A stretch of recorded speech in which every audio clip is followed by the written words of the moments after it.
सभी दोस्तों को श्री नारायण त्रिपाठी का नमस्कार। आज मैं आपको बताने जा रहा हूं कि अगर आपके क्षेत्र या ग्राम में या आपके शहर में किसी की पेंशन बंद हो गई है तो सबसे पहले आप उसकी ई-केवाईसी करवा लें। अगर आपने ई-केवाईसी करवा रखी है उसके बाद भी यह पेंशन बंद है तो उसका मुख्य कारण है कि आधार कार्ड में आपने केवाईसी करवाई, आधार कार्ड में आपका उम्र कम हो गया है या नाम में कुछ गड़बड़ी है या पते में कुछ गड़बड़ी है और आपने समग्र आईडी की केवाईसी करवा ली और वह पेंशन पोर्टल में उपस्थित जानकारी के अनुसार नहीं है, इसलिए आपकी पेंशन बंद कर दी गई है। इसलिए इस चीज का अपडेशन पेंशन पोर्टल या केवाईसी के माध्यम से किया जाएगा। इस संबंध में आप लोगों को मैं एक छोटा सा वीडियो दिखा रहा हूं। इस वीडियो के माध्यम से आप लोग समझें कि क्यों हमारी पेंशन बंद हो गई है और इसमें क्या सुधार करवाया जा सकता है।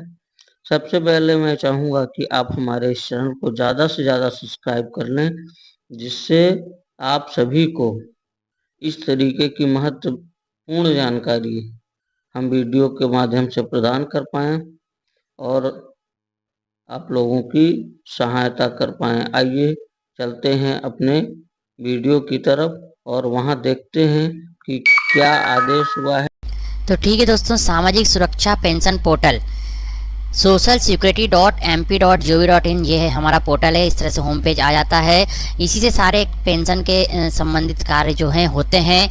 यहाँ सारी पेंशन संबंधित जानकारियाँ मिलती हैं। ठीक है, और मैं आपको जो है इस पर अपडेट बताते रहता हूँ, डेली कुछ ना कुछ अपडेट। तो अभी जो महत्वपूर्ण अपडेट आया है हम उसी के बारे में देखेंगे, जानेंगे और समझेंगे। ठीक है, तो चलिए हम चलते हैं। मध्य प्रदेश शासन सामाजिक न्याय एवं दिव्यांगजन सशक्तिकरण विभाग मंत्रालय भोपाल मध्य प्रदेश से आदेश निकला है।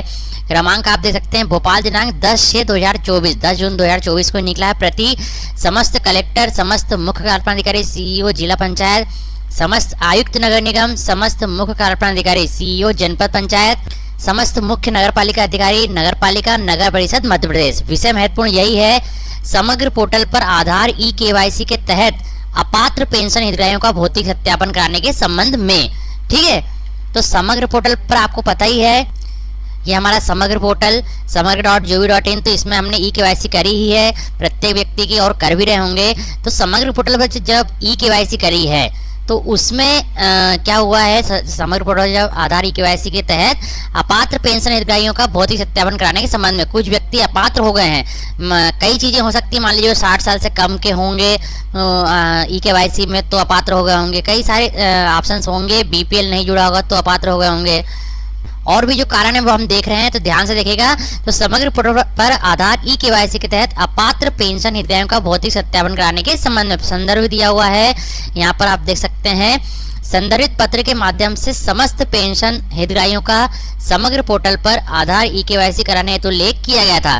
ठीक है, तो इतने दिन से हम कार्य कर ही रहे थे कि जितने भी पेंशन हितग्राही हैं उनका जो है समग्र पोर्टल पर ई-केवाईसी करना था और करा भी है और अभी भी और चल रहा होगा।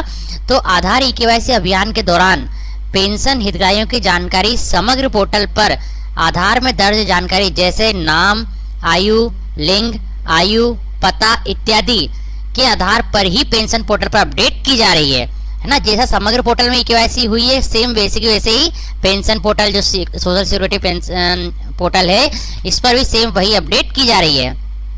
प्रोफाइल अपडेशन के कारण एनआईसी से प्राप्त रिपोर्ट अनुसार 1.20 1,20,000 पेंशन हितग्राही अपात्र पाए गए हैं। ठीक है, 1,20,000 पेंशन हितग्राही अपात्र पाए गए हैं, जिनमें मुख्यतः वृद्ध हितग्राहियों की आयु 60 वर्ष से कम होना है।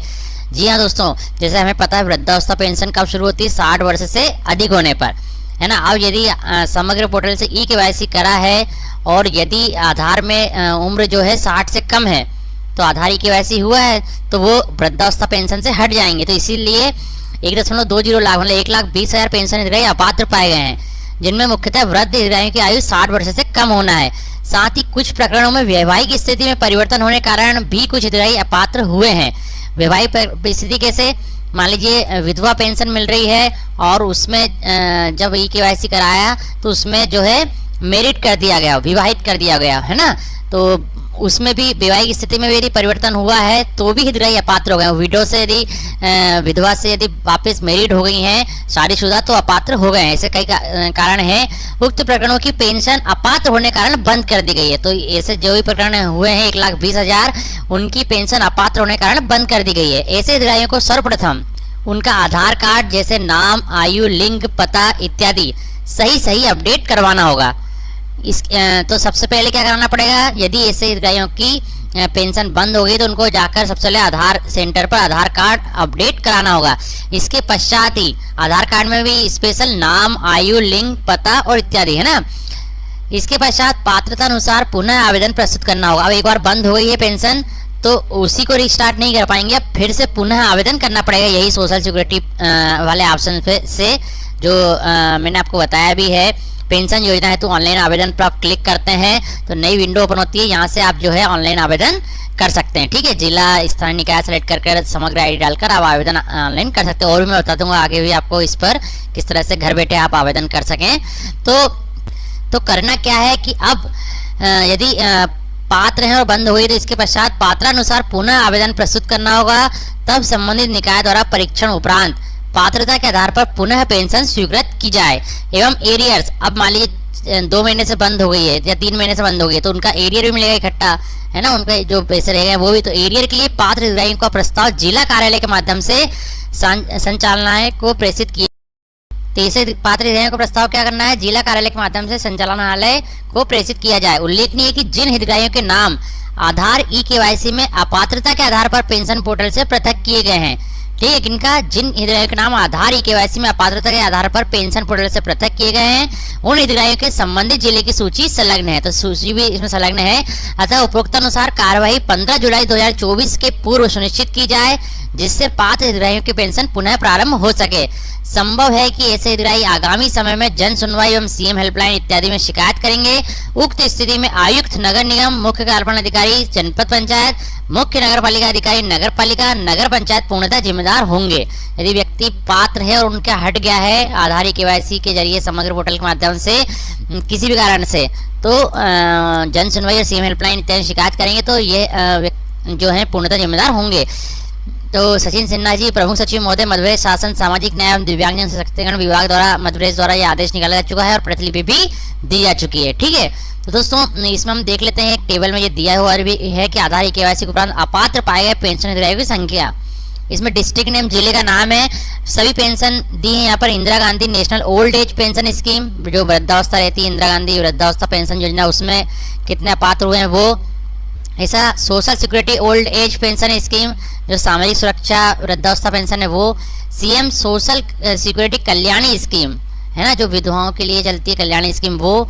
Indira Gandhi national window pension scheme, Indira Gandhi जो है राष्ट्रीय विधवा पेंशन योजना में। मुख्यमंत्री अविवाहिता पेंशन स्कीम, ये भी। Social security deserted pension scheme. SSP दिव्यांग शिक्षा प्रोत्साहन जो स्कीम है उसके तहत assistant for persons with multiple disability mentally retired, ठीक है, जो बहुविकलांग रहते हैं वो। नंबर ऑफ एलिजिबल पेंशनर्स, अब टोटल कितने हो गए ये, इसे प्रत्येक जिले वाइज यहाँ पर संख्या दी गई, तो इतने जो है अपात्र हो गए हैं प्रत्येक जिले में। तो यहाँ से आप देख भी सकते हैं, मैं स्क्रॉल कर रहा हूँ। तो इस तरह से दोस्तों जो है समग्र ई-केवाईसी जो करी, आधार ई-केवाईसी, इतने लोग अपात्र हो चुके हैं। ठीक है, तो इसमें हमें मेन क्या करना है कि उनका सबसे पहले आधार अपडेट कराना, आधार सेंटर पर पहुंचवा कर उसके बाद फिर समग्र ई-केवाईसी करना है। ठीक है, तो इसका हमें भौतिक सत्यापन करना होगा, उसके बाद ही जो है सही तरीके से जो है हमें पता चल पाएगा कि यदि व्यक्ति अपात्र हो गया है तो, और यदि अपात्र हो गया है लेकिन पात्र है तो पहले आधार कार्ड अपडेट करवा लें, उसके बाद आधार ई-केवाईसी कराएं, जिससे कि पेंशन पोर्टल पर भी अपडेशन हो सके। ठीक है, तो चलिए दोस्तों, इसी तरह हर छोटी से बड़ी जानकारी से अपडेट होने के लिए आप मेरे साथ बने जरूर रहिए। आपको पता ही है, मेरी सब्सक्राइब करें, जिससे आपको मेरे प्रत्येक नए वीडियो और प्रत्येक नए अपडेट की जानकारी प्राप्त होती रहती है। दोस्तों आप सभी का बहुत बहुत धन्यवाद।